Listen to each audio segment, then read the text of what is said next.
Kembali lagi di channel saya Rizky Aling itu pun. Kali ini kita akan melanjutkan pembelajaran pada minggu kemarin, yaitu proses penyusunan peraturan perundang-undangan. Pada pertemuan minggu kemarin sudah ada pembahasan mengenai proses penyusunan Undang-Undang Dasar dan ketetapan Majelis Permusyawaratan Rakyat.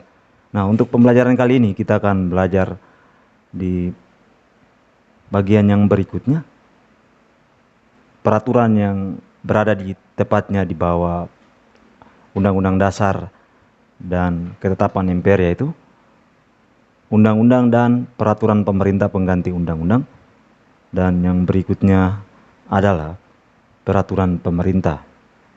Nah, untuk membahas bagian yang pertama di nomor urut yang ketiga, yaitu Undang-Undang dan atau Peraturan Pemerintah Pengganti Undang-Undang, siswa wajib menyiapkan buku Undang-Undang Dasar tepatnya pada pasal 20 ayat 1 dan pasal 5 ayat 1, yang dimana merupakan dasar hukum dari proses penyusunan undang-undang. Nah, sesuai buku siswa halaman 61, ya, di situ ada tertera tentang ketetapan yang mengatur tentang proses penyusunan undang-undang, yaitu di pasal 20 ayat 1 yang mana menyatakan bahwa Dewan Perwakilan Rakyat berwenang atau memiliki kekuasaan mutlak untuk membentuk undang-undang. Nah, selanjutnya dalam pasal 5 ayat 1, Presiden berhak mengajukan rancangan undang-undang. Nah, kesimpulannya, dalam hal penyusunan atau pembentukan undang-undang, DPR memegang kekuasaan membentuk undang-undang dan Presiden berhak mengajukan rancangan undang-undang. Artinya, terdapat penyesuaian antara rancangan yang dimiliki oleh DPR dan Presiden mengajukan usul terkait dengan rancangan tersebut, atau lebih tepatnya dalam hal rancangan undang-undang, DPR memiliki kewenangan mutlak namun harus mendapat persetujuan atau mendapat juga bagian pengajuan yang disampaikan oleh Presiden. Dalam hal ini yang bertindak mewakili Presiden adalah menteri-menteri terkait dengan rancangan undang-undang tersebut, sehingga rancangan undang-undang tersebut sesuai dengan teknis pelaksanaan di lapangan. Karena apa? DPR memegang kekuasaan membentuk undang-undang, namun yang melaksanakan adalah Presiden dan menteri-menterinya, sehingga harus sinkron antara pembentukan undang-undang yang dibuat atau dibentuk oleh DPR dan juga oleh Presiden. Contohnya, rancangan undang-undang tentang pertambangan dan industri. Nah, Presiden akan mengutus Menteri Pertambangan dan Industri menyusun atau membentuk bersama dengan DPR untuk apa? Menyingkronkan masalah-masalah teknis yang terdapat di lapangan, sehingga dapat menyempurnakan dan meningkatkan kualitas dari Undang-Undang Pertambangan dan Industri contohnya. Nah, ketentuannya ada di pasal 20 ayat yang kedua, yaitu rancangan undang-undang dibahas oleh DPR dan Presiden untuk mendapat persetujuan bersama. Nah, ini untuk terdapat kesesuaian antara pembentukan dari DPR dan Presiden. Nah, kita lanjut. Di pasal 20 ayat yang ketiga, tidak boleh diajukan lagi dalam persidangan masa itu. Lalu yang berikut, pasal 20 ayat yang keempat, mengesahkan undang-undang. Dan selanjutnya, pasal 20 ayat yang kelima, dalam hal rancangan undang-undang tidak disahkan dalam waktu 30 hari, rancangan undang-undang tersebut sah menjadi undang-undang dan wajib diundangkan. Artinya, mengapa rancangan undang-undang walaupun sudah disetujui tapi belum disahkan dalam kurun waktu 30 hari atau 1 bulan setelah rancangan undang-undang tersebut harus tetap diundangkan, karena mengingat dari pasal 20 ayat yang ketiga, yaitu tidak boleh diajukan lagi dalam persidangan masa itu. Artinya dalam 5 tahun persidangan hanya 1 kali pembahasan rancangan undang-undang, sehingga menghemat waktu dan biaya dan tenaga. Baik, setelah itu kemudian terdapat pengesahan undang-undang. Nah, kita lanjut. Dalam hal pembentukan undang-undang juga dapat usulkan oleh Dewan Perwakilan Daerah seperti yang tertera di halaman 62, yaitu proses pembuatan undang-undang apabila rancangan diusulkan oleh DPD melalui tahap atau proses sebagai berikut, yaitu DPD mengajukan usul rancangan undang-undang kepada DPR secara tertulis. Yang kedua, DPR membahas rancangan undang-undang yang diusulkan oleh DPD melalui alat kelengkapan Dewan Perwakilan Rakyat. Kemudian Dewan Perwakilan Rakyat mengajukan rancangan undang-undang secara tertulis kepada Presiden. Presiden menugasi menteri terkait untuk membahas rancangan undang-undang bersama DPR. Apabila disetujui bersama oleh DPR dan Presiden, selanjutnya rancangan undang-undang disahkan oleh Presiden menjadi undang-undang. Nah, itulah beberapa hal proses pengusulan yang disampaikan oleh DPD. Jadi DPD mengajukan secara tertulis kepada DPR, kemudian DPR membahas dalam alat kelengkapan DPR, kemudian DPR harus menyampaikan atau mengajukan rancangan itu secara tertulis kepada Presiden.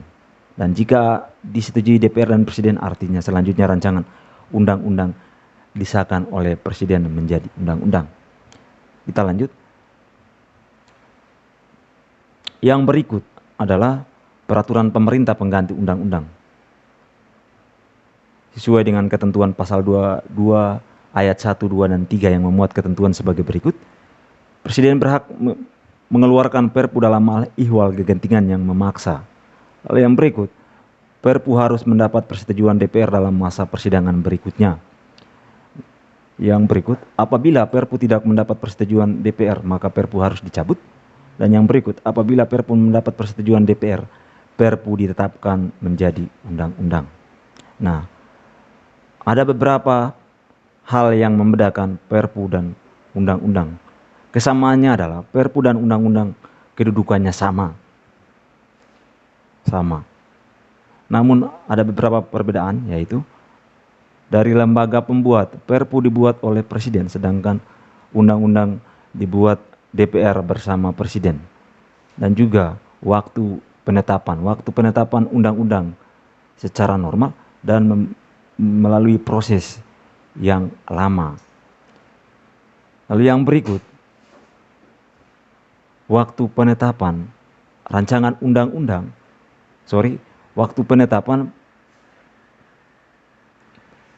peraturan pemerintah pengganti undang-undang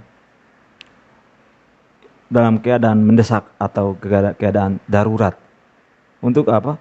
Untuk menjawab kepastian hukum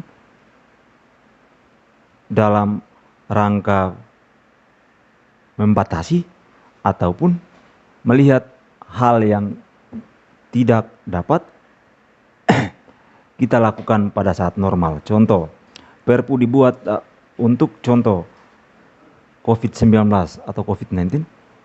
Sebelumnya kita menggunakan undang-undang normal, contoh dalam proses pembelajaran. Biasanya dalam kelas 35 orang, sekarang pertemuan tatap muka hanya 10 orang. Nah, itu baru berangsur-angsur karena apa? Dibatasi oleh aturan pada saat itu, namakan peraturan pemerintah pengganti undang-undang. Dalam hal ini, Presiden sebagai kepala negara sekaligus kepala pemerintahan harus mengambil kebijakan yang darurat untuk membuat peraturan yang mana harus menyelamatkan umat manusia di negaranya. Nah, namun Perpu jika akan menjadi undang-undang, maka harus mendapat persetujuan dari Dewan Perwakilan Rakyat. Nah, jangka waktu juga berbeda. Jangka waktu pemberlakuan undang-undang dan peraturan pemerintah pengganti undang-undang juga berbeda. Undang-undang jangka waktunya tidak terbatas, artinya berlaku kapan saja. Sedangkan peraturan pemerintah pengganti undang-undang jika belum disetujui oleh Dewan Perwakilan Rakyat, maka harus dicabut. Artinya hanya berlaku pada saat keadaan darurat atau keadaan genting tersebut. Nah, namun jika sudah menjadi atau sudah disetujui oleh Dewan Perwakilan Rakyat, maka peraturan pemerintah contoh tentang COVID-19 akan tetap menjadi undang-undang yang mana di kemudian hari terjadi lagi hal yang sama atau keadaan darurat yang sama seperti saat ini, maka akan dipakai sebagai dasar hukum untuk membatasi keramaian ataupun membatasi aktivitas kita semua. Nah, itulah yang membedakan, itulah beberapa hal yang membedakan undang-undang dan perpu. Kesamaannya adalah kedudukan dan stratanya sama, berlaku secara luas, tetapi perpu berlaku terbatas dalam arti dalam jangka waktu tertentu. Nah, kita lanjut. Yang berikut peraturan pemerintah. Sudah pernah Pak Guru jelaskan mengenai peraturan pemerintah. Mengapa tidak dinamakan undang-undang pemerintah? Karena kompleksitas pemberlakuannya sempit.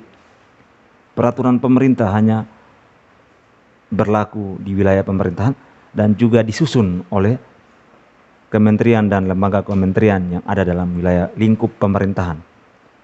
Dan pengesahannya juga, pengesahan peraturan pemerintah oleh presiden bertindak sebagai kepala pemerintahan. Nah, contoh kalian bisa lihat referensinya di halaman 63. Ya, tahap perencanaan rancangan peraturan pemerintah disiapkan oleh kementerian dan atau lembaga pemerintah, bukan kementerian sesuai dengan bidang tugasnya. Tahap penyusunan rancangan peraturan pemerintah dengan membentuk panitia antar kementerian dan atau lembaga pemerintah, bukan kementerian. Tahap penetapan dan pengundangan peraturan pemerintah ditetapkan oleh presiden sesuai pasal 5 ayat 2 Undang-Undang Dasar 1945, kemudian diundangkan oleh Sekretaris Negara. Nah, dalam bagian yang terakhir, tahap penetapan dan pengundangan peraturan pemerintah ditetapkan oleh presiden yang sesuai ketentuan pasal 5 ayat 2 di mana kewenangan presiden sebagai kepala pemerintahan. Nah, ini lingkupnya kecil, hanya di wilayah pemerintahan presiden dan menteri-menterinya. Nah, yang dimaksudkan dengan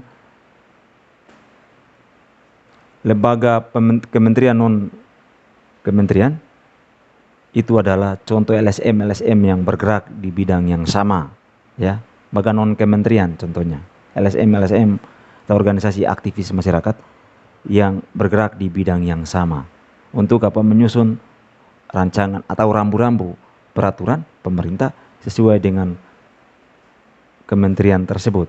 Nah, penetapan dan pengundangan presiden atau pengesahannya, presiden bertindak sebagai kepala pemerintahan, artinya bertindak hanya dalam lingkup atau berlakunya hanya dalam lingkup wilayah pemerintahan. Sedangkan pengesahan undang-undang, contoh pengesahan undang-undang, kenapa sampai berlaku luas?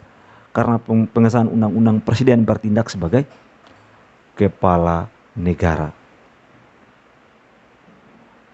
Dalam pengesahan undang-undang presiden bertindak sebagai kepala negara, itulah yang menyebabkan undang-undang kedudukannya lebih tinggi karena juga dibahas oleh DPR. Selain itu juga disahkan oleh presiden sebagai kepala negara. Artinya proses dan pemberlakuannya luas, masuk ke dalam dan kemudian keluar. Nah, dalam hal ini undang-undang menjabarkan lebih rinci dari ketentuan pokok yang ada dalam Undang-Undang Dasar. Undang-undang membahas lebih rinci dari ketentuan pokok yang ada di Undang-Undang Dasar. Sehingga undang-undang begitu banyak karena menjabarkan secara terperinci. Nantinya akan dijabarkan dalam peraturan presiden, kemudian peraturan pemerintah, peraturan presiden, peraturan daerah dan sebagainya. Nah, yang tadi dijelaskan adalah sesuai ketentuan atau secara idealnya. Namun dalam pelaksanaan tergantung pada oknum. Oknum siapa? Siapa yang berada di dalam sistem Dewan Perwakilan Rakyat, Dewan Perwakilan Daerah, Kementerian, dan Presiden sendiri. Inilah yang mempengaruhi proses pelaksanaan dari aturan atau penyusunan aturan dan pelaksanaannya. Nah, untuk itu bisa kita lihat kualitasnya pada saat pemberlakuan sistem pemerintahan yang berlaku. Sistem sudah diatur, namun manusia yang akan melaksanakan. Itu saja pertemuan kita pada hari ini.